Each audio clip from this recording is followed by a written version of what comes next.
अस्सलाम वालेकुम बच्चों, हमारा चैप्टर नंबर 3 चल रहा था बायोडाइवर्सिटी, जो पिछले हफ्ते हो गया, खत्म हो गया। अब एक न्यू चैप्टर स्टार्ट कर रहे हैं जो है चैप्टर नंबर 4, और इसका नाम क्या है? Sales and tissues. चैप्टर का नाम है सेल एंड टिश्यूज। अब इतना तो आपको पता होगा, अभी तक आपने जो चैप्टर पढ़ लिए हैं, सेल क्या होता है। सेल इतना तो पता है ना कि दुनिया में जितने भी जानदार हैं वो मिलकर बने हुए हैं किससे? सेल से। तो इसकी डेफिनेशन देखते हैं। पहले डेफिनेशन क्या है इसकी ना। ये cell the basic structural and functional unit of life. Basic structural and functional unit of life. Cell की डेफिनेशन आप जिस बुक में भी देखो ना, आपको यही वाली डेफिनेशन मिलेगी। सेल क्या होता है? बेसिक। ये जो बेसिक है ना, बेसिक इसका मतलब होता है बुनियाद। क्या होता है? बुनियाद। अच्छा, हम जब बिल्डिंग बनाते हैं तो हम पहले उसकी बुनियाद रखते हैं। अब उसकी बुनियाद क्या होती है? ये पिलर्स। आ रहे कुछ समझ में? इसी तरह से जो जानदार है, जानदार उसकी बुनियाद क्या हो गई? सेल। तो हमारी बॉडी के जो पिलर्स हैं वो क्या होते हैं? सेल। इसीलिए इसको क्या कहा जाता है? बेसिक। बेसिक। अब इसके बाद एक और वर्ड आया, स्ट्रक्चरल। स्ट्रक्चर का मतलब होता है शक्ल। क्या होता है? अब देखो मेरा हाथ, इसमें बहुत सारे सेल हैं। ये सेल इस तरह से अरेंज हुए हैं कि इन्होंने प्रॉपर मेरे हाथ की एक शक्ल बनाई हुई है। ठीक है, मेरा फेस, यहां पर सेल इस तरह से अरेंज हुए हैं कि इन्होंने मेरा एक स्पेसिफिक फेस बनाया हुआ है। ठीक है, तो सेल मिलकर क्या बना देते हैं? स्ट्रक्चर। क्या बनाते हैं? स्ट्रक्चर का मतलब होता है शक्ल। क्या होता है? आप देखते हो दुनिया में जितने भी इंसान है सबके फेस अलग अलग है। किसी की हाइट बड़ी, उसकी बॉडी के जो सेल है उसने उसकी हाइट को बनाया हुआ बड़ा, किसी की हाइट छोटी, उसको बनाया हुआ छोटा। कोई मोटा होता है, कोई पतला होता है, सब अलग अलग होते हैं। तो ये जो मोटे पतले, किसी का फेस कैसा है, किसी के हाथ कैसे कैसे होते हैं, ये स्ट्रक्चर कौन बना रहा होता है? सेल। इसके अलावा हम जो कुछ भी खाते हैं वो हमारी बॉडी के अंदर जाता है, उससे हमें एनर्जी मिलती है। क्या मिलती है? जो कुछ भी खाते हैं हमारी बॉडी में जाते हैं, उससे हमें क्या मिलती है? एनर्जी। वो जो एनर्जी होती है ना, वो हमें बना के देता है सेल। इसीलिए नेक्स्ट वर्ड क्या आ रहा है? Structural and functional. ये जो फंक्शनल है इसका मतलब होता है काम करना। सेल हमारे लिए क्या काम करता है? हमें क्या बना के दे रहा है? एनर्जी। क्या बना के दे रहे हैं? तो इसकी डेफिनेशन याद रहेगी हमेशा। Cell is a basic. Basic का मतलब बुनियाद है। स्ट्रक्चरल मतलब स्ट्रक्चर बनाता है। देखो हाथ का अलग स्ट्रक्चर है, पाँव का अलग स्ट्रक्चर है, ये सेल की वजह से होते हैं। इसके अलावा क्या है? फंक्शनल। हमें जितनी भी एनर्जी चाहिए होती है वो कौन बना के दे रहा है? सेल बनाकर दे रहा है। Unit of life. इसकी डेफिनेशन समझ में आ गई। अच्छा, एक और चीज, एक होगा तो वो सेल होगा। अब देखो मेरी ये पूरे जो हाथ है, क्या पूरे हाथ में एक ही सेल होगा? बहुत सारे सेल होंगे। अकेला होते हैं तो उसको सेल कहते हैं। जब वो सेल किसी और सेल के साथ चिपक जाता है तो वो टिश्यू बन जाता है। क्या बन जाता है? जब सेल दूसरे सेल के साथ मिल जाते हैं तो क्या बन जाता है? टिश्यूज। अब देखो यहां देखो, what is tissues? It is a group of cells. What is tissue? Group of cell. जब बहुत सारे सेल आसपास आते हैं वो क्या बना देते हैं? ग्रुप बना देते हैं। जब सेल मिलकर ग्रुप बना देते हैं तो उसको क्या कहते हैं? हम टिश्यू कहते हैं। अच्छा, जो टिश्यू होता है वो क्या करता है? वो अपना कोई फंक्शन परफॉर्म करता है। अब जैसे एग्जांपल मैं आपको देता हूं, हमारी स्किन एक टिश्यू है। क्या है? टिश्यू। अब इस स्किन का क्या काम है? अगर हमें पसीना निकलना, हमारी बॉडी से पसीना निकलता है तो स्किन से निकलता है। हमारी स्किन पे ये बाल है, इससे हमें महसूस होता है। हमें कोई हाथ लगाता है तो हमें कौन बताता है? स्किन बताती है। तो स्किन हमारा टिश्यू, और ये जो टिश्यू है अपना क्या करता है? ये फंक्शन करता है। इसी तरह एक और एग्जांपल लेते हैं। जिस तरह फर्ज करो मेरी आंख, आंख के अंदर भी टिश्यूज होंगे। उन टिश्यूज का मेन काम क्या है? देखना। मेरा कान, इसके अंदर भी टिश्यूज होंगे। टिश्यूज का मेन काम क्या है? सुनना। इसी तरह हमारी हड्डियां, उसके अंदर भी टिश्यूज हैं। उनका मेन काम क्या है? मेरी बॉडी को स्ट्रॉन्ग बनाना। तो इस तरह से हर जो सेल होता है ना, सेल, वो भी अपना काम कर रहा होता है। जब वो मिलकर ग्रुप बना देते हैं तब उसको क्या कहते हैं? टिश्यू। और वो टिश्यू भी अपना एक काम कर रहा होता है। जिस तरह हमारी स्किन अलग काम कर रही है, आंख अलग काम कर रही है, एयर अलग काम कर रहा है, तो उसको हम कहते हैं टिश्यू। ये समझ में आ गया। Cell is the basic structural and functional unit of life. Tissue group of cell which perform specific function. Cell और टिश्यू की डेफिनेशन पढ़ ली। इसके बाद अच्छा मुझे बताओ, जो सेल है उसको हम लोग आंख से देख सकते हैं? ऐसे मैं आपको बोलूं कि हम आपको बोलूं मुझे बाहर से एक सेल ला के दे, ये जाएगा बाहर दुकान से सेल लेके आ जाएगा, वो वाला तो सेल नहीं है। सेल वो है जो जानदारों के अंदर पाए जाते हैं। तो जानदार के अंदर जो सेल पाया जाता है ना, वो बहुत छोटा होता है, उसको हम लोग आम आंख से नहीं देख सकते। अच्छा लेट सपोज बैक्टीरिया, ठीक है, बैक्टीरिया को हम आंख से देख सकते हैं। और बैक्टीरिया क्या होता है? यूनिसेलुलर। यूनिसेलुलर का मतलब क्या होता है? एक सेल वाला। तो एक सेल, बैक्टीरिया भी एक सेल वाला है, उसको जब आंख से नहीं देख सकते तो एक सेल को भी हम नहीं देख सकते। तो हमने इसका हल क्या निकाला? हमने एक मशीन बनाई। मशीन को कहा जाता है माइक्रोस्कोप। क्या कहा जाता है? माइक्रोस्कोप एक मशीन है जिससे हम स्मॉलेस्ट पार्टिकल को देखते हैं। और मशीन के लिए एक और वर्ड यूज किया जाता है जिसको हम कहते हैं इंस्ट्रूमेंट। क्या कहते हैं? तो what is microscope? Instrument to see smallest organism. छोटे छोटे जानदारों को देखने के लिए हमारे पास एक मशीन है, एक इंस्ट्रूमेंट है जिसको हम क्या कहते हैं? माइक्रोस्कोप। अच्छा माइक्रोस्कोप आप में से किसी ने देखा है? अच्छा माइक्रोस्कोप एक आम से बता दूं ना, इसके नीचे होती है एक डिश होती है, ऊपर एक बनाया होता है, एक हैंड बनाया होता है, ऊपर एक लगी होती है ट्यूब। मैंने आम से बनाया, इस तरह होता नहीं है। एडवांस माइक्रोस्कोप हमारे पास है। तो होता क्या है, हमने इसको नीचे रखा होता है, यहाँ पे एक प्लेट होती है छोटी सी, हम किसी भी चीज को उठाकर ना यहाँ पर रखते हैं और फिर ऊपर से इसको देखते हैं। ऊपर एक लेंस होता है, लेंस से उसको देखते हैं। इस लेंस का काम क्या होता है? इस छोटी सी चीज को ना इतना बड़ा करके दिखाता है। सेल इतना छोटा है, देख नहीं सकते। जब ये मशीन उस सेल को क्या कर देगी? बड़ा कर देगी, तो हम उसको आसानी से फिर क्या कर सकेंगे? देख सकेंगे। तो माइक्रोस्कोप क्या होता है?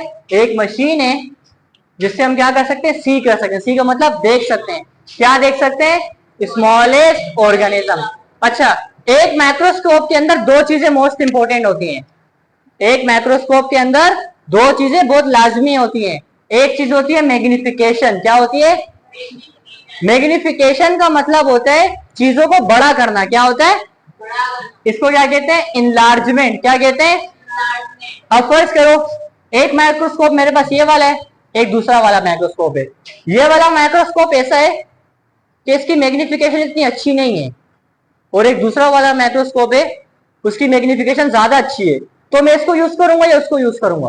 क्यों? उसकी मैग्निफिकेशन ज्यादा है, वो चीजों को ज्यादा क्या करेगा? इनलार्ज करेगा। जब चीजें ज्यादा बड़ी बड़ी दिखाई देंगी तो मैं आसानी से उसको देख सकूंगा ना। तो माइक्रोस्कोप की एक इंपॉर्टेंट चीज होती है मैग्निफिकेशन, जिसका मतलब होता है इनलार्जमेंट। जिस माइक्रोस्कोप की मैग्निफिकेशन अच्छी होती है वो माइक्रोस्कोप अच्छा होता है। दूसरी चीज क्या होती है? रिजोल्यूशन। रिजोल्यूशन का मतलब होता है पिक्चर्स को, उस चीज को साफ कर देना। ठीक है, इसको क्या कहते हैं? रिजोल्यूशन। तो जिस माइक्रोस्कोप की मैग्निफिकेशन भी अच्छी हो, रिजोल्यूशन भी अच्छी हो, वो माइक्रोस्कोप बहुत अच्छा होता है। तो माइक्रोस्कोप के अंदर दो इंपॉर्टेंट चीजें होती है, मैग्निफिकेशन एंड रिजोल्यूशन। इसके बाद हमारे पास आते हैं माइक्रोस्कोप की टाइप्स। दो बेसिक टाइप के माइक्रोस्कोप होते हैं। एक होता है लाइट माइक्रोस्कोप, दूसरा होता है इलेक्ट्रॉन माइक्रोस्कोप। लाइट के वर्ड से ही पता चल रहा होगा आपको कि इस माइक्रोस्कोप के अंदर हम क्या यूज करते हैं? लाइट। यहां देखो, इस माइक्रोस्कोप के ना यहाँ पर एक छोटी सी लाइट लगी होती है। जब भी हम कोई चीज रखते हैं यहाँ पर, नीचे से लाइट ऑन करते हैं, लाइट जब यहाँ से पास होती है तो वो चीज हमें आसानी से दिखाई देती है। तो इस माइक्रोस्कोप को हम क्या कहेंगे? Electron light microscope. नेक्स्ट हमारे पास है इलेक्ट्रॉन माइक्रोस्कोप। ये थोड़ा एडवांस वाला होता है, थोड़ा महंगा भी होता है। इलेक्ट्रॉन माइक्रोस्कोप में हम क्या यूज करते हैं? Electron beam. ये एक ऐसा माइक्रोस्कोप होता है कि इसको हम लोग इलेक्ट्रिसिटी यूज करते हैं, इस पे भी यूज करते हैं इलेक्ट्रिसिटी, लेकिन ये वाला थोड़ा एडवांस होता है। इसमें हम क्या करते हैं कि जो माइक्रोस्कोप है उसका मतलब अच्छे खासे इंस्ट्रूमेंट है ये मैंने तो यूज किया हुआ है। इसमें से इलेक्ट्रॉन बीम निकलती है, इस तरह से मशीन बनी होती है, इस चीज के ऊपर इलेक्ट्रॉन बीम आती है जिसकी वजह से वो चीज बिल्कुल साफ सुथरी हो जाती है। तो इस माइक्रोस्कोप को हम क्या कहते हैं? Electron microscope. हाँ, तो माइक्रोस्कोप के हमारे पास दो टाइप्स हैं, एक लाइट माइक्रोस्कोप, दूसरा इलेक्ट्रॉन माइक्रोस्कोप। लाइट माइक्रोस्कोप में हम क्या यूज करते हैं, लाइट यूज करते हैं, और इलेक्ट्रॉन माइक्रोस्कोप के अंदर हम क्या यूज करते हैं, इलेक्ट्रॉन बीम यूज करते हैं। इसके अलावा माइक्रोस्कोप की ना दो इंपॉर्टेंट चीजें और होती हैं। एक हमारे पास कहलाता है scanning electron microscope, scanning electron microscope. इस माइक्रोस्कोप की ये खासियत होती है कि यानी उसकी इमेज बना के देता है। अब फर्स्ट करो मैंने एक सेल लिया, उसको इस माइक्रोस्कोप के अंदर रखा, इसने उसको इनलार्ज किया, उसको बिल्कुल साफ सुथरा कर दिया, फिर उसकी पिक्चर भी ले ली। जब पिक्चर ले लेगा तो बाद में पिक्चर को देख के अंदाजा लगा सकूंगा यार एक सेल कैसा होता है, अंदर क्या क्या होता है। तो जो स्कैनिंग वाला माइक्रोस्कोप है वो क्या बनाता है, इमेज बनाता है। इसके अलावा नेक्स्ट वाला कौन सा है, नेक्स्ट वाला हमारे पास है ट्रांसमिशन इलेक्ट्रॉन माइक्रोस्कोप। ये क्या करता है, अच्छा इसी चैप्टर में हम आगे पढ़ेंगे। हमारा जो एक सेल होता है ना, एक सेल, इसके अंदर डीएनए भी होता है और भी बहुत सारी चीजें होती हैं। तो जो चीजें अंदर होती हैं उसके लिए वर्ड यूज किया जाता है इंटरनल। क्या यूज करते हैं, इंटरनल का मतलब अंदर वाली चीजें। इस माइक्रोस्कोप की ये खासियत है, ये अंदर वाले स्ट्रक्चर्स को ना हमें डिटेल में बताता है कि अंदर माइटोकॉन्ड्रिया कैसा होता है, राइबोसोम कैसे होते हैं, ये हमने आगे पढ़ना है। राइबोसोम क्या होता है, माइटोकॉन्ड्रिया क्या होता है। अभी माइंड में क्या रखो, स्कैनिंग वाला क्या करता है, इमेज बनाता है, और ये वाला क्या करता है, इंटरनल स्ट्रक्चर्स को डिटेल में लेकर आता है। और माइक्रोस्कोप हमने इन डिटेल देख लिया, light microscope, electron microscope, magnification, resolution, scanning वाला भी देख लिया और दूसरा वाला भी देख लिया, ये खत्म हो गया। इसके बाद नेक्स्ट हमारे पास है सेल थ्योरी।